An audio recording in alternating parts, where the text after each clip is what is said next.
Hello friend, तो कैसे हो आप सभी। स्वागत करते हैं आप सभी का युवा शक्ति जी कोच में। अगर आप भी बिहार फायरमैन का तैयारी करना चाहते हैं और एग्जाम्स को क्रैक करना चाहते हैं तो आप सभी मेरे साथ जुड़िए और अपनी तैयारी को मजबूत कीजिए आप सभी। तो चलिए देखिए आज की इस प्रैक्टिस सेट को शुरू करते हैं। और जो चैनल पर नए हैं तो चैनल को सब्सक्राइब करने के बाद घंटी को प्रेस कर दीजिएगा और नोटिफिकेशन को ऑन कर दीजिएगा ताकि जब भी क्लास हो आपको सूचना मिल सके। तो चलिए शुरू करते हैं। चलिए देखिए आज की सेट का फर्स्ट क्वेश्चन आपके स्क्रीन पे। और फर्स्ट क्वेश्चन ये बन रहा है अपना कि एक भारी नाभिक को दो हल्के नाभिकों में टूटने की प्रक्रिया को क्या कहते हैं। चलिए क्वेश्चन नंबर फर्स्ट के लिए आप सभी राइट आंसर कीजिएगा। तो इसे हम सभी नाभिकीय विखंडन कहते हैं। बी को यहां हम सभी टिक कर सकते थे, नाभिकीय विखंडन। अगला क्वेश्चन देखिए, मीथेन जिसके वायुमंडल में उपस्थित है वे हैं। सी राइट आंसर है। बृहस्पति ग्रह के वायुमंडल में मीथेन गैस उपस्थित है। सौरमंडल का सबसे बड़ा ग्रह है बृहस्पति। अगला क्वेश्चन देखिए, प्रेक्ष पात्र का विकास किसने किया। चलिए आंसर कीजिएगा, प्रेक्ष पात्र का विकास किसने किया था। तो इसका विकास किया था वर्नस वॉन ब्राउन ने किया था। ए राइट आंसर रहेंगे। अगला क्वेश्चन देखिए, निम्नलिखित में से कौन सी गैस धरातल पर तापमान की वृद्धि के लिए मुख्य रूप से उत्तरदायित्व है। तो हम सभी कह सकते हैं कार्बन डाइऑक्साइड, यह धरातल पर तापमान की वृद्धि के लिए मुख्य रूप से उत्तरदायित्व है। बी को यहां हम सभी टिक कर सकते थे, कार्बन डाइऑक्साइड। अगला क्वेश्चन देखिए, रक्त का थक्का जमने के लिए आवश्यक विटामिन है। देखिए जो सिलेबस है आपका उसी प्रकार से इसे सेट किया गया है। आप सभी इस सेट को पूरा सॉल्व कीजिए। सी राइट आंसर है विटामिन के। विटामिन के थक्का जमने के लिए आवश्यक है खून का। अगला क्वेश्चन देखिए, केलेमाइन एक खनिज है जिसमें होता है। डी राइट आंसर है ZnCO3 होता है। क्वेश्चन क्लियर है। देखिए अगला क्वेश्चन, निम्नलिखित नामों में से किसका द्रव्यमान सबसे अधिक है। बी राइट आंसर है अल्फा कण का। अल्फा कण का द्रव्यमान सबसे अधिक होता है इनमें से। अगला क्वेश्चन देखिए, हरित क्रांति का जनक है। हरित क्रांति का जनक किसे कहा जाता है। बी राइट आंसर है नॉर्मन बोरलॉन्ग को कहा जाता है हरित क्रांति का जनक। जबकि भारत में हरित क्रांति का जनक किसे कहा जाता है, MS स्वामीनाथन को कहा जाता है। हरित क्रांति का सबसे अधिक प्रभाव गेहूं पर पड़ा था, अनाज पे।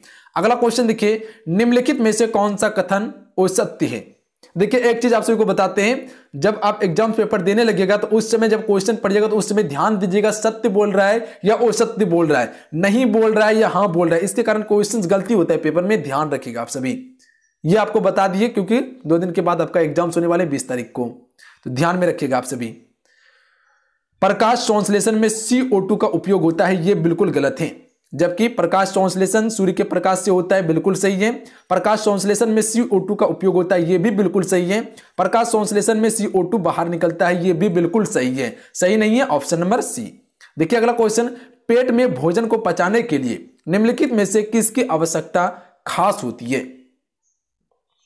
चलिए आंसर कीजिएगा आप सभी, किसकी आवश्यकता खास होती है। सी राइट आंसर है एंजाइम।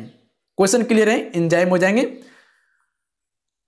जल में हाइड्रोजन तथा ऑक्सीजन की परमाणु संख्या का अनुपात है।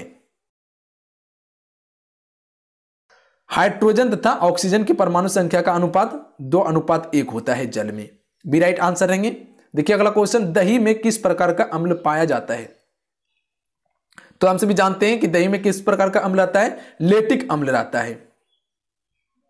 अगला क्वेश्चन देखिए, विद्युत ऊर्जा को यांत्रिक ऊर्जा में बदलने वाली युक्ति को कहते हैं।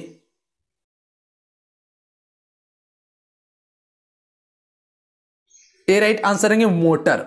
मोटर विद्युत ऊर्जा को यांत्रिक ऊर्जा में बदलता है। देखिए मोटर में क्या करते हैं, पहले विद्युत देते हैं, उसके बाद ये क्या करते हैं, यांत्रिक करता है, मतलब कि घूमता है। तो विद्युत ऊर्जा से यांत्रिक ऊर्जा में। अगला क्वेश्चन देखिए, यदि किसी वस्तु का वेग 2 गुना कर दिया जाए तो क्या होगा। तो हम सभी ये कह सकते हैं कि संवेग 2 गुना हो जाएगा और गतिज ऊर्जा 4 गुनी हो जाती है। यदि किसी वस्तु का वेग 2 गुना कर दिया जाए तो संवेग 2 गुना, गतिज ऊर्जा 4 गुनी हो जाती है। यानी हम सभी सी को यहां टिक कर सकते थे। अगला क्वेश्चन देखिए, बरसात की बूंद गोलाकार होने का कारण क्या है। बी राइट आंसर है पृष्ठ तनाव। इसी के कारण बरसात की बूंद जो है कि वह गोलाकार दिखाई देता है। अगला क्वेश्चन देखिए, जल में घुलते समय CO2 गैस उत्पन्न करती है। दुर्लभ अम्ल उत्पन्न करती है CO2। सी राइट आंसर रहेंगे। क्वेश्चन क्लियर है, दुर्लभ अम्ल याद रखिएगा आप सभी। देखिए अगला क्वेश्चन,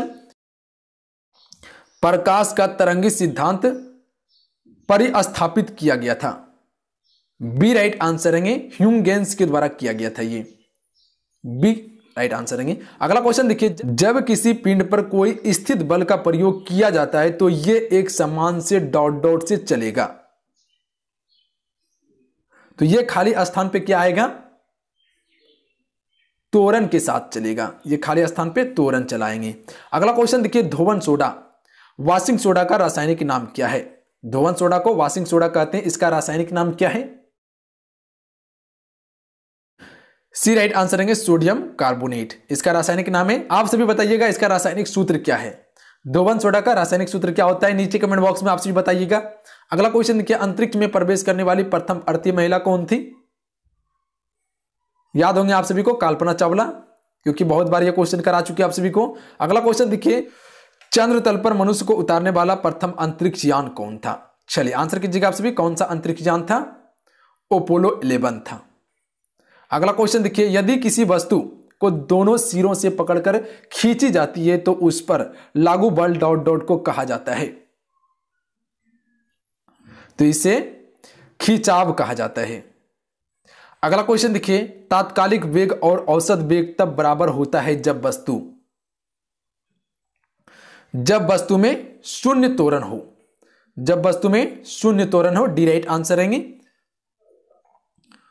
अगला क्वेश्चन देखिए, ए बी एवं ओ रक्त ग्रुप प्रणाली का आविष्कार किसने किया था। तो इसका आविष्कार कार्ल लेडस्टीनर ने किया था।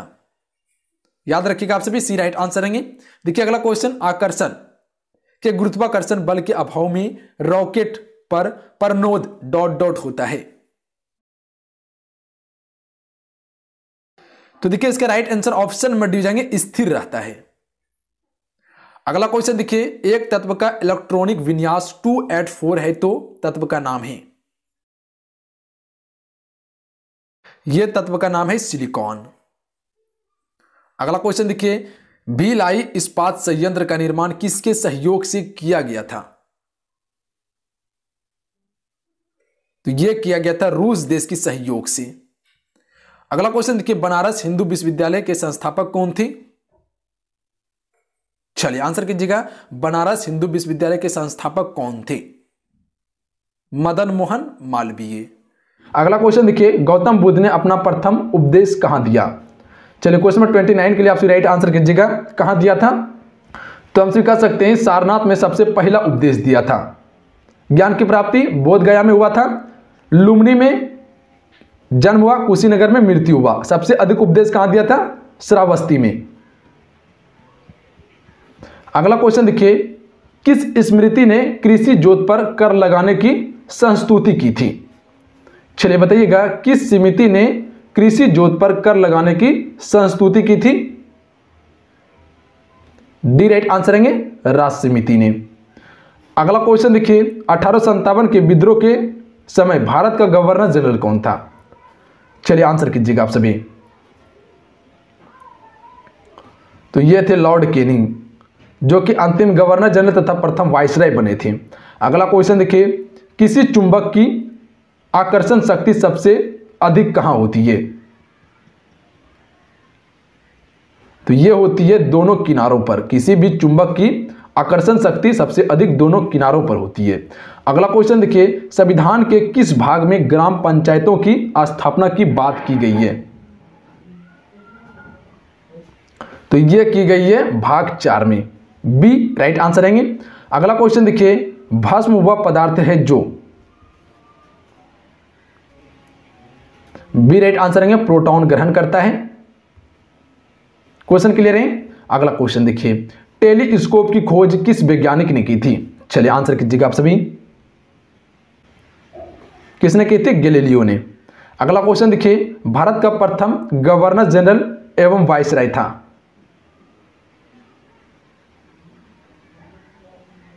बी राइट आंसर रहेंगे, लॉर्ड कैनिंग। अगला क्वेश्चन देखिए, भारत में सिंचाई का सबसे महत्वपूर्ण साधन है।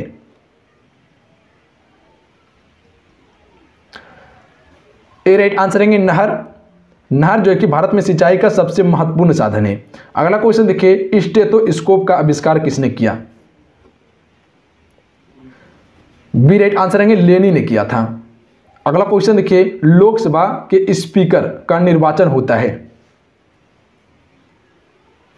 लोकसभा के सभी सदस्यों के द्वारा लोकसभा के स्पीकर का निर्वाचन होता है। बी राइट आंसर है। अगला क्वेश्चन देखिए, किसने इक्तादारी प्रथा चलाई? तो हम कह सकते हैं इल्तुतमिश के द्वारा इक्तादारी प्रथा चलाई गई थी, जो कि गुलाम वंश का वास्तविक संस्थापक माना जाता है इसे। अगला क्वेश्चन देखिए, प्राकृतिक में सबसे ज्यादा मात्रा में पाए जाने वाला कार्बनिक यौगिक है। डी राइट आंसर है सेल्यूलोज। यह सबसे अधिक मात्रा में पाए जाते हैं। अगला क्वेश्चन देखिए, भारत के किस एकमात्र संघ राज्य क्षेत्र का अपना उच्च न्यायालय है? दिल्ली का है। डी राइट आंसर है दिल्ली के पास अपना उच्च न्यायालय है। अगला क्वेश्चन देखिए, इंडिया इज फॉर सेल नाम पुस्तक किसने लिखी? चित्रा सुब्रमण्यम के द्वारा लिखी गई थी। डी राइट आंसर है। अगला क्वेश्चन देखिए, लोकसभा अध्यक्ष अपना त्यागपत्र किसको देता है? चलिए आंसर कीजिएगा आप सभी, यह किसे देता है? तो हम सभी कह सकते हैं लोकसभा उपाध्यक्ष को देता है। डी राइट आंसर है। क्वेश्चन क्लियर है। अगला क्वेश्चन देखिए, आनुवांशिक यूनिट अर्थात जिन होते हैं गुणसूत्रों में। बी राइट आंसर है। अगला क्वेश्चन देखिए, पानीपत का प्रथम युद्ध कब हुआ? तो हम सभी जानते हैं कि पानीपत का प्रथम युद्ध जो हुआ था 21 अप्रैल 1526 को हुआ था, बाबर और इब्राहिम लोदी के बीच में। अगला क्वेश्चन देखिए, भारत सरकार का प्रमुख विधि अधिकारी कौन है? डी राइट आंसर है भारत के महान्यायवादी होते हैं भारत सरकार का प्रमुख विधि अधिकारी। अगला क्वेश्चन देखिए, किसने कहा था तुम मुझे खून दो मैं तुम्हें आजादी दूंगा? चलिए आंसर कीजिएगा, किसने कहा था? सुभाष चंद्र बोस ने। ए राइट आंसर है। अगला क्वेश्चन देखिए, राज्यसभा में विपक्ष का प्रथम नेता कौन था? कमलापति त्रिपाठी। सी राइट आंसर है। अगला क्वेश्चन देखिए और लास्ट क्वेश्चन है, आंसर कीजिएगा आप सभी, किस गुरु ने गुरु नानक की जीवनी लिखी थी? चलिए क्वेश्चन नंबर 50 के लिए आप सभी राइट आंसर कीजिएगा, किस गुरु ने गुरु नानक की जीवनी लिखी थी? तो हम कह सकते हैं गुरु अर्जुन देव ने। डी को यहां आप सभी टिक कर सकते थे, कोई दिक्कत नहीं था क्वेश्चन में। तो चलिए आज के लिए इतना ही। आज के इस टेस्ट में हम सभी कुल 50 क्वेश्चन कवर किए। आज का ये टेस्ट कैसा लगा आप सभी को नीचे कमेंट बॉक्स में जरूर बताइएगा, और टेस्ट में क्वेश्चन का लेवल क्या था ये भी नीचे कमेंट बॉक्स में आपसे जरूर बताइएगा। कितने क्वेश्चन को एक्यूरेट सही किए 50 क्वेश्चन में, अपना स्कोर आप सभी बता के जाइएगा। तो चलिए आज के लिए इतना ही। जो चैनल से नहीं जुड़े हुए इसमें चैनल से जुड़िए, घंटी को प्रेस कीजिए, ऑन नोटिफिकेशन को ऑन कर लीजिएगा आप सभी। और युवा शक्ति बिहार सर्च करके आप टेलीग्राम ग्रुप को ज्वाइन कर सकते हैं, अन्यथा डायरेक्ट लिंक से जुड़ सकते हैं, लिंक नीचे डिस्क्रिप्शन में दिया हुआ